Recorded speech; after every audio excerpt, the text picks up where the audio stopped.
সহজ কথা কইতে আমায় কহজে, তবে ভেবে কি দেখেছো সহজ কথা যায় না বলা সহজে। প্রিয় দর্শক, সেই কথা নিয়েই হাজির হয়েছি আমি মাস্টার মিডিয়া ইনস্টিটিউট থেকে, জাহিদ রহমান। কথার চাদরে যেমনি আটকে যায় মানুষের মন, ঠিক তেমনি একটি নিবেদিত প্রাণও ধ্বংসের পথে এগিয়ে যায় শুধুমাত্র কথা। একটি যুদ্ধ থামাতে পারে একটি কথা, একটি যুদ্ধ বন্ধ করতে পারে একটি কথা। আমাদের জানতে হবে কোন কথাটি কোন জায়গায় কিভাবে প্রতিস্থাপন করব।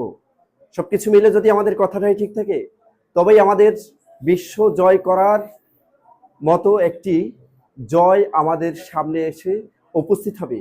জন্ম থেকে এ পর্যন্ত আমরা প্রতিটি মুহূর্তে প্রতি সেকেন্ডে অনেক অনেক কথা বলছি, কিন্তু ভেবে দেখেছি কোন কথাটি মুখ ফসকে বলেছি, কোন কথাটি নিজের স্বজ্ঞানে বলেছি। যেটি স্বজ্ঞানে বলেছি সেটিও ভুল হয়েছে, যেটি মুখ ফসকে বের হয়েছে সেটিও আবার সঠিক হয়েছে। এভাবে যদি আমরা কথা বলতে থাকি, খেয়াল না করি, তাহলেই আমরা একদিন কথার জাদুতে হারিয়ে নয় বরং বিলুপ্ত হয়ে যাব। শুভ সন্ধ্যা সবাইকে।